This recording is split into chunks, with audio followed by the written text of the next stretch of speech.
1장부터 3장까지는 첫 번째 설교인데 그 주제가 뭐냐면 이스라엘 나라의 멸망입니다. 그리고 예루살렘 성전의 파괴. 이게 첫 번째 설교의 주제고 4장부터 두 번째 설교가 시작됐는데 이 두 번째 설교의 주제는 뭐냐? 메시아 왕국의 도래. 이제 메시아 왕국이 올 것이다 하는 예언의 말씀을 증거합니다. 이 메시아 왕국은 우리가 잘 아는 말로 바꾸면 하나님의 나라입니다. 천국이죠, 천국. 그리고 이 메시아란 이름의 뜻은 이 그리스도가 바로 메시아란 뜻입니다. 그리스도께서 다스리시는 주님의 통치가 이루어질 거다. 그래서 천국, 하나님의 나라는 죽어서 가는 천국만이 아니라 우리가 이 땅의 삶에서 하나님의 뜻이 이루어지는, 하나님의 통치가 이루어지는 것이 천국이다. 그런 맥락에서 오늘 말씀을 읽어야 됩니다. 1절 말씀에 딸 군대여 너는 때를 모을지어다, 오늘 이렇게 시작되는데 이 딸 군대는 누구를 가리키냐면 하나님의 통치를 실현할 그 남은 자를 가리켜서 이 남은 자의 정체를 더 구체적으로 딸 군대여 이렇게 말합니다. 단순한 성별의 구분이 아닙니다. 여성은 전통적으로 약자를 뜻합니다. 사회적인 약자를 가리키는 은유입니다. 함석헌이라고 하는 분이 뜻으로 본 한국 역사라는 책을 썼는데 본래 제목은 성서적 입장에서 본 조선의 역사라고 하는 책입니다. 그래서 일반인들도 많이 읽는 책이고 권장도서인데 고난받는 여인이다 이렇게 비유했습니다. 이스라엘 역사와 우리나라 역사는 시대적으로는 다르지만 공통점이 많아요. 우리나라도 4대 열강들에 의해서 침탈을 당하잖아요. 마찬가지로 이스라엘도 주변에 있었던 강대국들에게 수탈을 당하고 침략을 받는 약소국이었어요.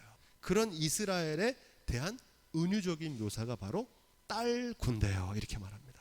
약한 자를 들어서 군대로 만드시겠다는 거예요. 우리가 에스겔서에 배웠던 마른 뼈를 일으켜서 군대로 만드시는 것처럼 약한 자를 들어서 강한 자를 부끄럽게 하시겠다. 하나님의 나라를 이루기 위한 필연적인 과정, 필수 코스가 있는데 그게 뭐냐? 그게 바로 고난입니다. 고난. 이 고난은 단순히 삶에서 받는 고난이 아니라 고난을 통한 연단입니다. 그래서 하나님께서 훈련시키고 연단시키셔서 하나님의 강력한 군대로 빚어가시겠다는 말씀입니다. 그들이 우리를 애워쌌으니 막대기로 이스라엘 재판자의 뺨을 치리로다 이렇게 말합니다. 이 애워싼 막대기는 이스라엘 나라를 둘러싸고 있었던 열강들, 아수르와 바벨론과 같은 강대국들을 말합니다. 칼과 창으로 약속의 땅을 짓밟고 하나님의 백성들을 핍박하고 예루살렘 성전을 파괴했어요. 그게 하나님의 뺨을 치는 것과 같았다는 겁니다. 기세 등등 해가지고 우리가 하나님의 성전도 무너뜨렸다고 생각하는데 그들은 하나님의 징계의 막대기일 뿐이라는 겁니다.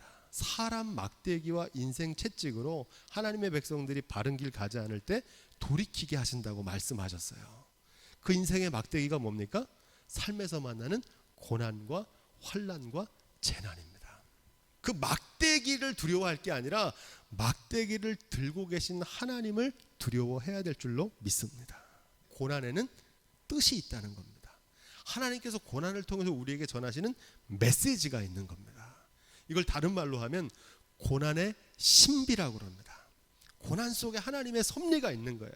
고난 속에 감추인 보배가 있어요. 그래서 믿음의 사람들은 고난이 없는 게 아니라 고난이 찾아오는데 그 속에서 감추인 보배를 건져내는 겁니다. 로마서 5장 3절에 보면 이렇게 되어 있습니다. 우리가 환난 중에도 즐거워하니 환난은 인내를, 인내는 연단을, 연단은 소망을 이루는 줄 알미니라. 뜻으로 읽는 한국 역사라고 제가 아까 소개한 책에 보면 이런 대목이 나와요. 나무가 흔들려서 뿌리가 깊어지듯 뜻은 이루어지지 않는 데서 더 깊어진다는 말이 있습니다. 이게 무슨 뜻이냐면 오랜 인내와 기다림 가운데 하나님의 뜻이 더 분명해진다는 거예요. 또 하나 이 고난의 신비는 지금은 고난을 받지만 이 고난은 장차 받을 승리의 영광으로 나가는 길입니다. 마침내 하나님의 때에 하나님의 방법으로 이루시는 줄로 믿습니다. 고난과 절망의 십자가를 지나야 영광과 승리의 부활의 새 아침이 찾아오는 줄로 믿습니다. 로마서 8장 18절에 바울은 그래서 이렇게 고백합니다. 주님과 함께 영광을 받으려면 고난도 함께 받아야 된다는 겁니다. 생각건대 현재의 고난은 장차 우리에게 나타날 영광과 좋게 비교할 수 없도다. 고난이 없이는 영광도 없고 십자가 없이는 부활도 없고 회개 없이 새로워질 수 없다는 사실을 꼭 기억하시기를 주님의 부탁을 드립니다. 지금 이스라엘 백성들은 그 과정을 통과해야 그래야 메시아 왕국이 올 거라는 겁니다. 2절 말씀, 미가서에서 가장 유명한 말씀이 바로 이 본문 말씀입니다. 예수 그리스도의 탄생을 예언하는 말씀입니다. 마태복음 2장 4절로 6절 말씀, 왕이 모든 대제사장과 백성의 서기관들을 모아 그리스도가 어디서 나겠느냐 물으니 가로되 유대 베들레헴이오니 이는 선지자로 이렇게 기록된 바 또 유대 땅 베들레헴아 너는 유대 고을 중에 가장 작지 아니하도다.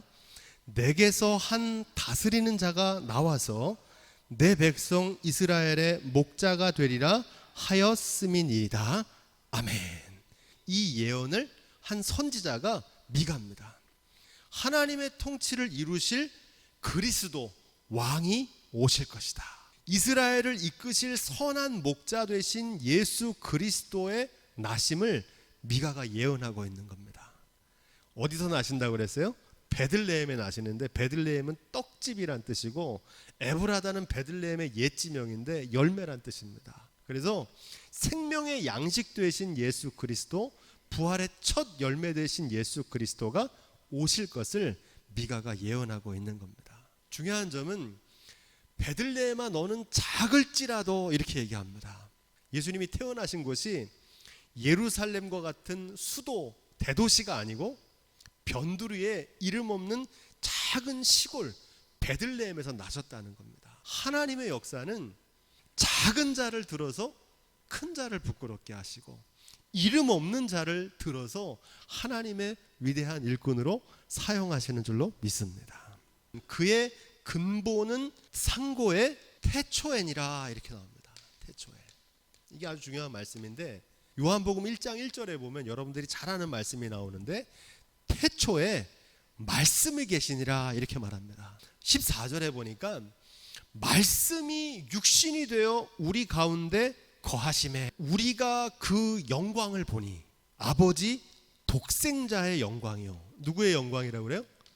아버지의 독생자의 영광이다 이렇게 말합니다. 이 독생자는 문자 그대로 보면 외아들이라고 번역하고 영어 성경에도 보면 the one and only 한 분 단 하나의 아들이다 이렇게 번역하는데 사실 이 독생자라는 이름의 뜻은 헬라어 모노게누스라고 되어 있습니다. 이 모노는 무슨 뜻이냐면 하나의, 단일한, 동일한 이런 뜻입니다.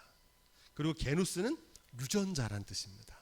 아들 되신 예수님께서는 아버지 되신 하나님을 완벽하게 빼어 닮은 아들이시다는 겁니다.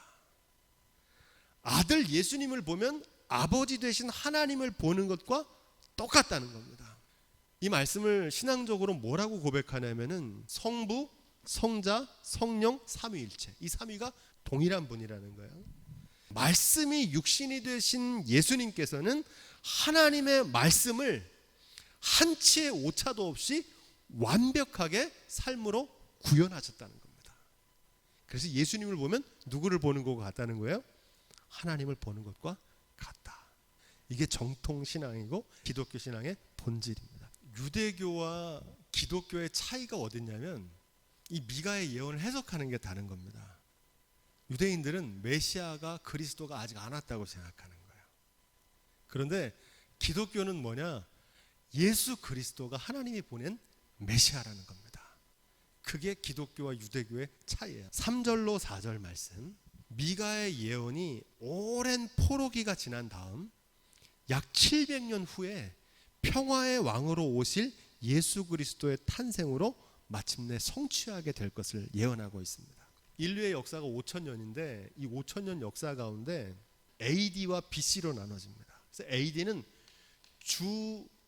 주후라고 읽고 BC는 주 전이라고 있습니다. 주님 오신 후가 AD고 주님 오시기 전이 BC입니다. 그래서 한마디로 세계의 역사는 예수님 오시기 전과 예수님 오신 후. 이 AD와 BC는 단순히 시대를 구분하는 게 아니라고 말씀드렸죠. 고대 열강들이 다스리는 물질과 폭력이 왕노릇하던 세상이 끝나고 사랑과 평화가 다스리는 예수 그리스도께서 통치하시는 새 세상이 시작된 것을 선포합니다. 여기서 우리가 그리스도인의 정체를 발견하게 되는데 예수님을 그리스도 왕으로 고백하는 사람이 그리스도인입니다. 그래서 하나님의 뜻을 세상에 펼치는 하나님의 통치를 실현할 사람이 그 주인공이 바로 예수님을 섬기는 그리스도인인 줄로 믿습니다. 그리스도인의 사명이에요. 적어도 주님의 교회만은 예수 그리스도를 머리로 섬기고 주님이 원하시는 대로 주님이 뜻하시는 대로 가야 되는데 교회마저도 사람들이 왕노릇하고 물질이 왕노릇하는 거예요. 적어도 우리의 가정은 예수만 섬기는 가정이 돼야 되는데 다른 것들이 왕노릇하는 거예요. 바라기는 저와 여러분들이 예수님을 그리스도로 모심으로 천국 같은 가정, 천국 같은 교회, 천국 같은 삶을 경험하시기를 주님의 축원드립니다. 5절 6절 말씀, 메시아로 오시는 그리스도는 한마디로 평화의 왕입니다. 평화의 왕. 그래서 오늘 말씀에 이 사람은 우리의 평강이 될 것이라 이렇게 말합니다. 왕의 중요한 책무가 있는데 그건 뭐냐면 백성들과 나라를 지키고 보호하는 역할을 하는 게 왕의 책무입니다. 하나님 나라와 하나님 백성을 어떻게 보호하시느냐? 하나님의 사람들을 일으키셔서 보호하시겠다는 겁니다. 이 일곱 목자는 누구를 얘기하냐면 특정한 어떤 일곱 목자를 얘기하는 게 아니라 일곱이라는 숫자가 모든 목자, 지도자들을 말합니다. 우리가 이스라엘의 위대한 지도자 누가 있습니까? 출애굽 백성을 인도했던 모세. 그런 지도자 일으키시겠다는 거예요. 사무엘 같은 지도자. 그리고 다윗과 같은 왕들을 일으키셔서 하나님께서 하나님 백성을 지키시겠다는 거예요. 지금까지도 그렇게 지키셨고 앞으로 모든 역사 속에서도 어떤 대적들이 와도 하나님께서 백성과 나라를 지키시겠다는 겁니다. 그런데 여기서 중요한 거는 일곱 목자는 알겠는데 왜 8군왕이냐? 일곱이라고 하는 숫자에 플러스 알파 하나를 더합니다. 이 알파가 누구냐? 결론부터 말씀드리면 하나님께서는 때때로 이방인의 왕도 들어서 사용하십니다. 우리가 이미 역사 속에 배웠지만 아수르는 누구에게 망합니까? 바벨론에게 망합니다. 그리고 바벨론은 누구에게 망해요? 바사왕 고레스에 의해서 멸망합니다. 그래서 백성들을 다시 약속의 땅으로 돌려보내고 돌아가서 성전을 짓고 나라를 회복하잖아요. 이 바사왕 고레스가 중요한데 페르시아의 왕 고레스예요. 근데 하나님께서 이 고레스를 들어가지고 하나님 백성, 하나님 나라를 회복시키신다는 비전을 말하고 있습니다. 이사야 44장 28절, 고레스에 대하여 이르기를 그는 나의 목자라 나의 모든 기쁨을 성취하리라 하며 예루살렘에 대하여는 이르기를 중건되리라 하며 성전에 대하여 이르기를 내가 기초가 세움이라 되리라 하는지라. 나 여호와는 나의 기름 받은 고레스의 오른손을 잡고 열국으로 그 앞에 항복하게 하며 열왕의 허리를 풀며 성문을 그 앞에 열어서 닫지 못하게 하리라. 내가 고레스에게 이르기를 내가 내 앞서 가서 험한 곳을 평탄케 하며 논문을 쳐서 부수며 쇠빗장을 꺾고 내게 흑암 중에 보화와 은밀한 곳에 숨은 재물을 주어서 너를 지명하여 부른 자가 나 여호와 이스라엘의 하나님 줄을 알게 하리라. 이사야가 누구에 대해서 예언하는 겁니까? 고레스에 대해서 예언하고 있거든요. 그는 나의 목자라 이렇게 얘기합니다. 나의 기름 받은 고레스의 오른손을 잡고 열국을 항복하게 하겠다는 겁니다. 너를 지명하여 부른 자가 나 여호와인 줄 알게 하리라. 여기서 8군왕은 바로 이 고레스와 같은 이방인 왕을 통해서도 하나님 나라와 하나님 백성을 지키시겠다는 겁니다. 이 고레스는 만왕의 왕 되신 예수 그리스도를 예표합니다. 바사왕 고레스를 세우셔서 포로되었던 이스라엘 백성들을 구원하신 것처럼 만왕의 왕 되신 예수 그리스도를 보내셔서 하나님의 구원을 완성하시겠다는 겁니다. 하나님의 역사는 유대인들을 통해서만 이루시는 게 아니에요. 바사왕 이방인 고레스를 통해서도 하나님의 역사를 이루어 가신다는 사실입니다. 7절 9절 이 하나님의 나라의 주인공을 가리켜서 뭐라고 부르냐면 한번 따라해 볼까요? 야곱의 남은 자. 남은 자는 그루터기라고 말씀드렸죠. 그래서 이사야와 미가 모두가 다 하나님께서 이 멸망한 나라의 남은 사람들, 그 사람들을 통해서 다시 새 나라를 일으키시겠다는 겁니다. 그 남은 자의 모습을 구체적으로 오늘 말씀에 기록하는데 뭐라고 얘기하냐면은 많은 백성 중에 있으리니 그들은 여호와께서 내리는 이슬 같고 풀이에 내리는 단비 같다, 이렇게 말합니다. 많은 백성 중에 있다는 말은 이스라엘 백성들 가운데서 있을 거라는 거예요. 남은 자들이. 그런데 놀라운 말씀은 뭐냐면 이 남은 자들이 열국과 여러 백성들 가운데도 있을 거라는 겁니다. 하나님의 역사, 하나님 나라의 역사는 유대인 이스라엘 백성들 택하신 선민만이 아니라 이방인 중에도 열방 중에도 여러 백성 가운데도 하나님의 야곱의 남은 자를 세우셔서 하나님 나라의 주인공으로 삼으시겠다는 겁니다. 지금도 유대인들은 하나님은 택하신 선민 유대인들만 구원하신다고 생각해요. 유대인을 구원할 메시아만 올 것이라고. 그런데 예수 그리스도가 오셔서 유대인들만 구원하신 게 아니라 헬라인들, 이방인들에게도 구원의 빛이 열려진 줄로 믿습니다. 그래서 우리가 하나님 백성이 되는 거잖아요. 우리가 혈통적으로 유대인입니까? 우리가 혈통적으로 아브라함의 자손 아니잖아요. 하지만 오늘 이 말씀대로 야곱의 남은 자들은 많은 백성 중에도 있을 것이고 이스라엘 백성 중에도 있을 것이고 동시에 열국, 여러 백성 가운데도 하나님께서 야곱의 남은 자를 찾으실 줄로 믿습니다.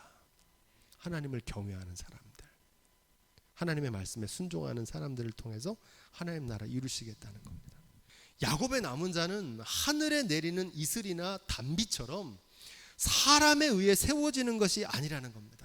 하나님께서 친히 보내시고 세우시겠다는 겁니다. 야곱의 남은 자는 짐승의 왕 사자처럼 용맹하게 하신다는 겁니다. 내 손이 내 대적 위에 들려서 내 모든 원수를 진멸하기를 바라노라. 하나님께서 강한 용사를 세우시겠다는 겁니다. 그 대표적인 사람이 누굽니까? 사무엘상 17장 45절부터 47절. 다윗이 블레셋 사람에게 이르되 너는 칼과 창과 단창으로 내게 오거니와 나는 만군의 여호와의 이름 곧 내가 모욕하는 이스라엘 군대의 하나님의 이름으로 내게 가노라. 오늘 여호와께서 너를 내 손에 붙이시리니 내가 너를 쳐서 내 머리를 베고 블레셋 군대의 시체로 오늘날 공중의 새와 땅의 들짐승에게 주어 온 땅으로 이스라엘의 하나님이 계신 줄 알게 하겠고 또 여호와의 구원하심이 칼과 창에 있지 아니함을 이 무리로 알게 하리라. 전쟁은 여호와께 속한 것인즉 그가 너희를 우리 손에 붙이시리라. 다윗은 소년인데 거대한 골리앗을 물리쳐 이기는 겁니다. 만군의 여호와의 이름으로. 왜 그런 일을 벌이시느냐? 이스라엘의 하나님이 계신 줄을 알게 하겠다는 거예요. 다윗의 승리를 통해서 여호와의 구원하심이 칼과 창에 있지 아니함을 모든 사람이 알게 하기 위해서 하나님께서 다윗을 세우신 것처럼 이스라엘의 남은 자들을 사자처럼 용맹하게 세우시겠다는 겁니다. 바라기는 저와 여러분들이 그렇게 쓰임받는 삶이 될 수 있기를 주님의 부탁을 드립니다. 10절부터 11절. 그날은 언제를 얘기하냐면 메시아 그리스도 왕이 오셔서 하나님의 나라를 세우시고 통치하시는 언약이 성취되는 날을 얘기합니다. 그날에 어떤 일이 있을 거냐? 말과 병거와 성읍과 견고한 성을 무너뜨리시겠다는 겁니다. 그런데 하나님께서 사람들이 의지하던 그 모든 대상들을 무너뜨리시겠다는 겁니다. 하나님의 통치가 이루어지려면 그것들이 먼저 무너져야 되는 거예요. 새 예배당을 건축할 때 가장 먼저 해야 될 일이 뭐였습니까? 옛 건물이, 낡은 건물이 철거돼야 되잖아요. 의지하던 사람을 무너뜨리시더라고요. 하나님께서. 물질을 의지하면 물질을 끊어놓으세요. 기술을 의지하면 기술을 끊어놓고, 내 경험, 내 노력을 앞세우면 경험과 노력을 무력하게 만들어 놓으시더라고요. 왜 그렇습니까? 내가 의지하던 것이 철저하게 무너질 때 비로소 하나님의 역사가 시작됩니다. 할렐루야. 그래서 무너뜨리시는 거예요. 왜 그렇습니까? 하나님이 하나님 되심을 알게 하려고 그렇게 하신 거예요. 오직 하나님의 영광을 나타내시겠다는 겁니다. 12절 15절, 하나님의 통치, 하나님의 일이 시작되려면 어떤 일이 벌어져야 되냐? 우상들, 너의 새긴 우상과 주상들을 너희 중에서 멸절하는 일이 먼저 이루어져야 됩니다. 우상은 거짓 신화입니다. 하나님 아닌 것이 하나님 노릇하는 게 우상입니다. 일명 우상은 가짜 하나님입니다. 왕이 아는 게 왕 노릇하는 거예요. 주인 아는 게 주인 노릇하는 겁니다. 진짜가 나타나면 가짜는 사라져요. 진짜 왕이 오면 왕 노릇하던 것들은 무너지게 돼 있다는 겁니다. 빛이 오면 어둠이 사라지듯 그리스도 왕이 오시면 왕 노릇하던 것들은 다 무너져 내린다는 사실입니다. 그 일을 먼저 하시겠다는 거예요. 우리가 부르는 찬양 가운데 부흥 찬양 있잖아요. 부흥의 불길이 일어나려면 어떻게 해야 되냐면 우리의 우상들을 태우실 성령의 불이 임해야 돼요. 옛 성전들, 우상들, 주상들, 내가 섬기고 의지하던 것들이 무너져야 하나님을 의지하는 믿음이 거기서 나오거든요. 그 대표적인 우상이 뭐냐면 손으로 만든 게 교만입니다. 내 힘을 의지하고 내 지식을 의지해요. 이 교만이 왜 문제냐면 아무리 자신이 힘이 세도 하나님보다 힘셉니까? 아무리 자기가 지식이 있어도 하나님보다 지식이 지혜롭겠습니까? 이 교만을 무너뜨리신다는 거예요. 헛된 자랑을 무너뜨리시겠다는 거예요. 자랑. 하나님 앞에서 자랑할 게 있습니까? 없습니까? 없어요. 모든 것이 하나님의 은혜인데 자랑할 게 어디 있습니까? 헛된 영광을 무너뜨리십니다. 헛된 영광. 사람들의 인정과 칭찬. 이게 무너져야 돼요. 그래야 하나님의 영광이 나타나고 하나님의 뜻이 이루어져요. 내 손으로 만든 것을 무너뜨리시고 나서야 하나님의 나라 메시아 왕국이 도래할 거라는 겁니다. 이것을 우리의 개인의 인생에 적용해 보면 우리의 인생을 마치는 날 하나님 심판대 앞에 설 때 세상에 믿던 모든 것이 무너져 내리는 날이 옵니다. 이걸 또 이렇게 적용해 볼 수 있습니다. 삶에서 만나는 위기의 순간 우리의 중심이 드러납니다. 물질도 건강도 자녀도 명예도 우리의 위기를 지켜줄 수 없어요. 그날에는 믿음만 남아요. 그래서 우리의 중심이 드러납니다. 이걸 개인의 삶에 적용해 보면 내 안에 예수 그리스도를 모셔드려야 돼요. 왕으로. 어떻게 하면 하나님을 기쁘시게 해드릴까? 예수님이라면 어떻게 하실까?